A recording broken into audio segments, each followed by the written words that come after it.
guys, this is Ashley back with another video. Before we get into the video, like, comment, and subscribe to the channel. Make sure you turn on post notifications.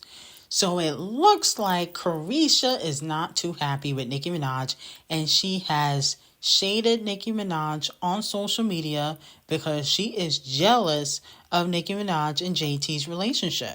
So messy Caresha liked a shady tweet on Twitter about Nicki Minaj's husband, Kenny, because he is asking the judge if he can travel overseas with Nicki Minaj on tour because he is still on probation. And so she liked a tweet that said basically Megan is still winning. And a fan screen recorded her liking the tweet before she could unlike it. But this ain't the first time pissy Caresha in her toilet seat mouth has been shading Nicki Minaj. If you guys remember last week, she reposted a Nicki Minaj tweet and then deleted it when she started getting backlash from Section 8 gang. I think it was the day her single came out, trying to use the barbs to stream her music. And like I said before, I think Caresha probably feels some type of way that Nicki Minaj performed the Super Freaky Girl Queen Mix with JT and the other women that were on the song. And, you know, Nicki Minaj has yet to do a song with Caresha.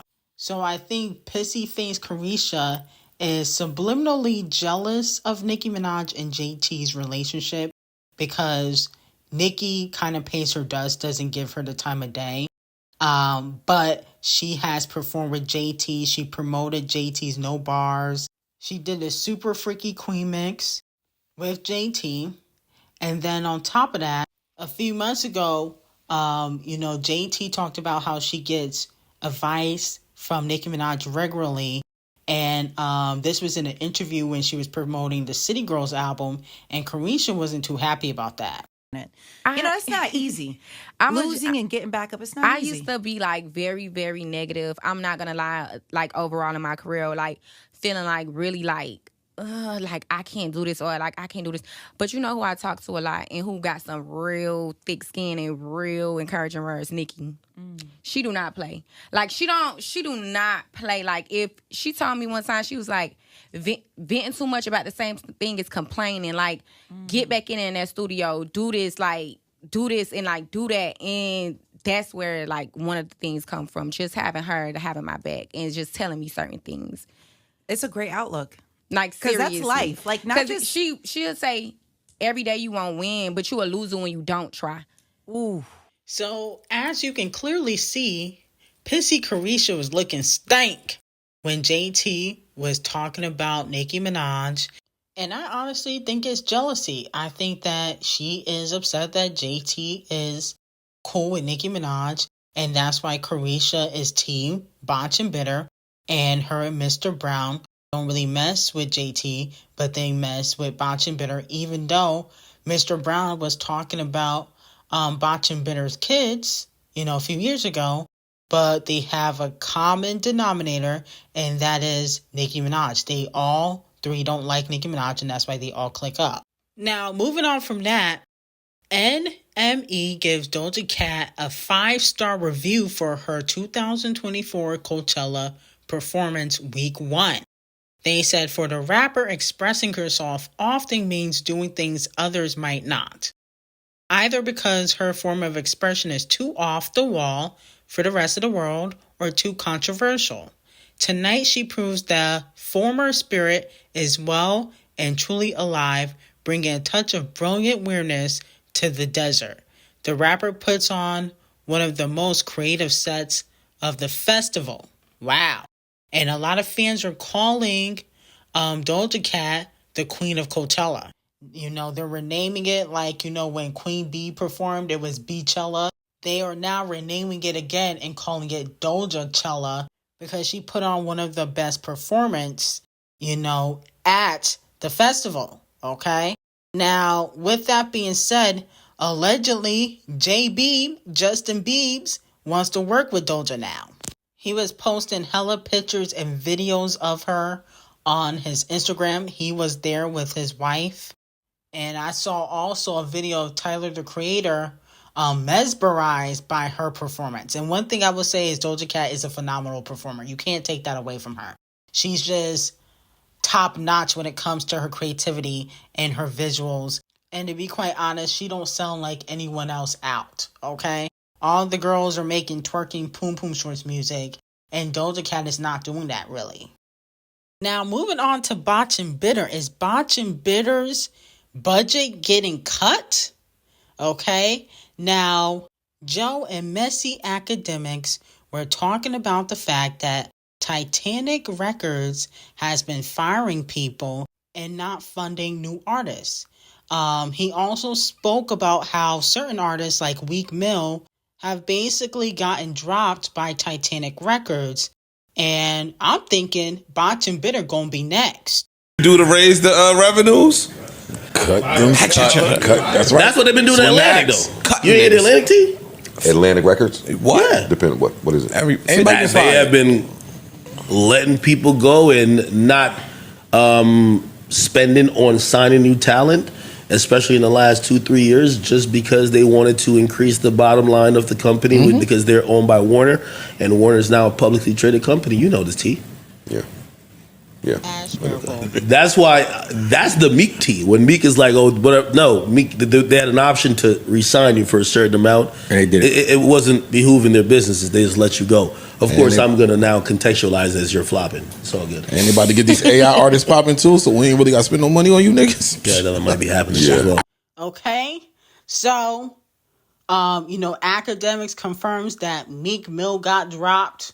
Okay. They's not spending money on these newer artists. And I believe Botch and Bitter with these flopping records is next to get the boot. She gonna be just where Meek Mill flopping, even harder than she already is. And I've noticed that her budget hasn't been the same. Her payola budget is completely gone. There was a time where Cardi B used to be in the top 10 for multiple weeks. When she dropped a record, that's why she said her records live in the top 10. But if you notice, that has not been the case because her payola budget is gone. And I think with Titanic Records firing everybody because, they were losing money. So, when you lose money in a company, they got to fire people and lay people off. Botch and Bitter is going to be next to get dropped, just like Meek Mill with these flopping records. And honestly, I don't think she's going to put out a third album. I think that she's going to put out a second album, but not a third one. Contractually, they're going to let her put out the second album, and then they're going to give her the boot. But maybe Doja Cat could save her, because her and Doja Cat allegedly got a collaboration in the stash. And even though Doja Cat only did 400 in per sales, with the Kitty Litters and Section 8 Gang and the Thotties streaming Doja and Botch and Bitter, because, the fan bases got to join together, maybe that will get her a number one. That's what the fans were saying on social media. Now, Nicki Minaj teased that another person could be on the FTCU remix. She said, y'all ain't gonna believe who vocals just came in. FTCU Sleaze Mix this Pink Friday, 4/19. Real niggas only. Don't bother asking and you won't be able to guess, so don't bother trying. So let me know who do you guys think it is. Some fans are hoping that it's not Champagne Thickums, but I think that would be an easy guess. She said real niggas only, so it seems as though it could possibly be a male, okay? But my whole thing is, who would sound good other than Kung Fu Kenny, in my opinion, on this FTCU remix with Sexy Red? It better not be J. Cole. J. Cole is dead to me, okay? No shade. J. Cole is done. He's out of the big three. We don't want no scary cats on the records. But Nicki did hype up the Pink Friday 2 collaborations.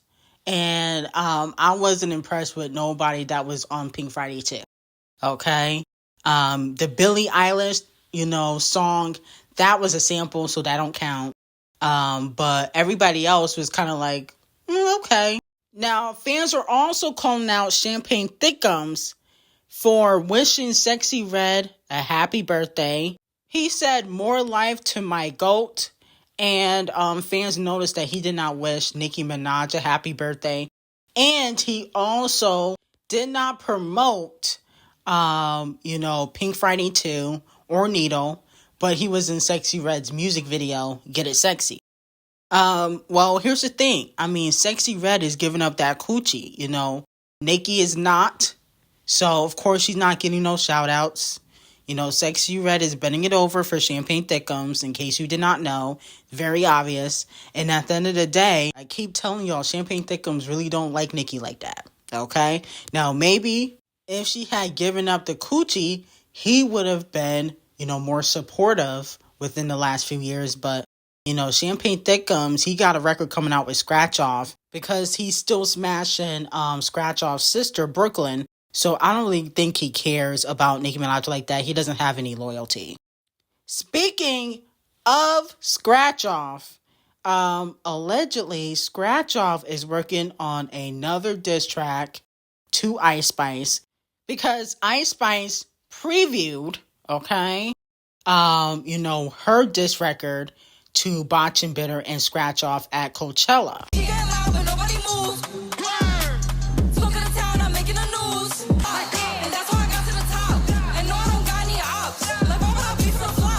Okay, so Big Ice called Scratch Off a flop. Okay, she said she getting loud, but nobody moved.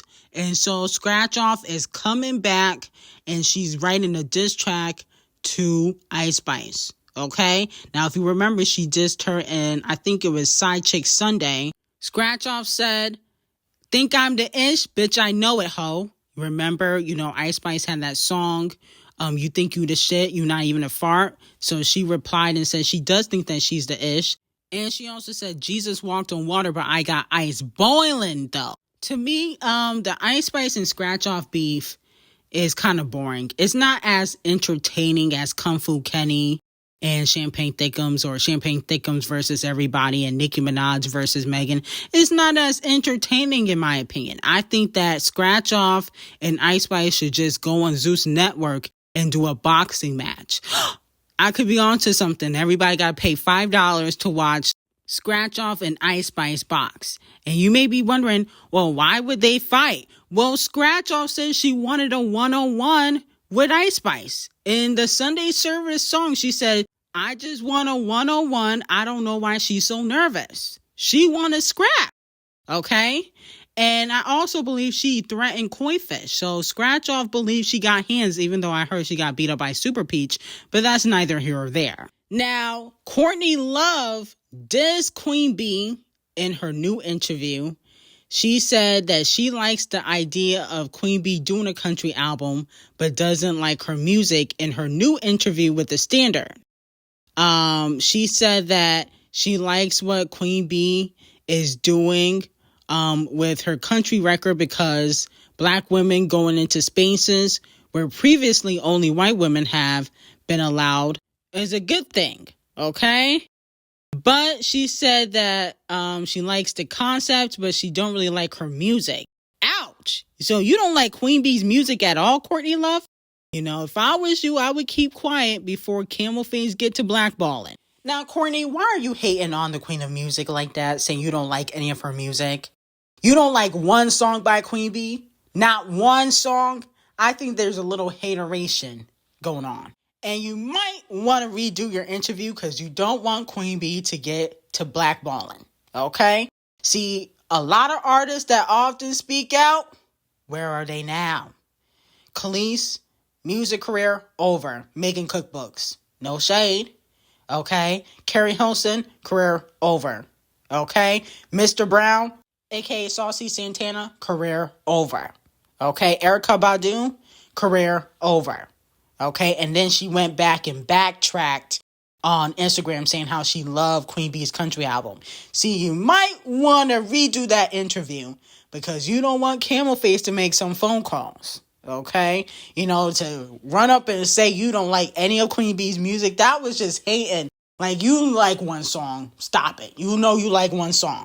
And if you don't, you should have lied. Okay, that was the smart thing to do. You should have lied in that interview because Camel Face, he going to be making some phone calls. Good luck. Now, moving on to JT. She teases a new song, and it looks like she got a hit. on her hands. I'm pretty than a motherfucker. Hoes be looking okay. She think that she fucking with me. Is it okay? He said he ain't fucking around. I look at him like, okay. I used to be down bad, but now I be okay. I'm down south bad. She screech shit so ratchet. Call me JT, aka the Soul Snatcher. Okay. This to me got like kind of like a Gucci Mane, a Sexy Red influence. Okay, a lot of people are copying Sexy Red now because she poppin'. Okay, and I like the song. I think this is going to be a club banger for JT. I think that she should add Sexy Red to get on the remix, not the original song. Put it out solo first, see if you can chart by yourself, and then call up, Sexy Red and put her on the remix. That will be fire. Okay, and hopefully, the general public will support, because I feel like a lot of times, a lot of artists get support just on, social media, but not in real life. So hopefully she gets some support in real life. Now, moving on to SZA quickly. SZA will be honored with the Songwriters Hall of Fame with the Hall David Starlight Award, and the SHOF chairman Nile Rodgers mentioned Queen Bee when praising SZA. Nile said this is such an exciting time for songwriters and music. Phenomenal artists like Queen Bee and the Chart Obsessed Racists are pushing the envelope of what success looks like. But who could argue that the last 2 years belongs to SZA? Congratulations, SZA. Well, if the last 2 years belong to SZA, why didn't she win Album of the Year? Y'all are some hypocrites. Now, I know he may not be on the scammy board, but if the last 2 years belong to SZA, then she should have won Album of the Year, not the Chart Obsessed Racists. And Queen Bee is not a phenomenal songwriter. I don't know why she's mentioned in the speech. I can understand why the Chart Obsessed Racists would be mentioned, but definitely not Queen Bee. No shade of Queen Bee, but she's not a phenomenal songwriter. Don't understand the correlation. This is kind of hypocritical. So they didn't give her the scammy, but they gonna give her an award for being a songwriter. Okay, a phenomenal songwriter. I just feel like it's a slap in the face, to be quite honest. Y'all wouldn't give her a scammy, but y'all want to put her in the Songwriters Hall of Fame. Interesting. Okay? See, we got to start celebrating our artists when they're here. Okay? When they're popping. Not when they're no longer popping. I would give them Donkey of the Day, but I'm going to let it slide today. I'm just going to let it slide just for today. I don't know what's going to happen tomorrow.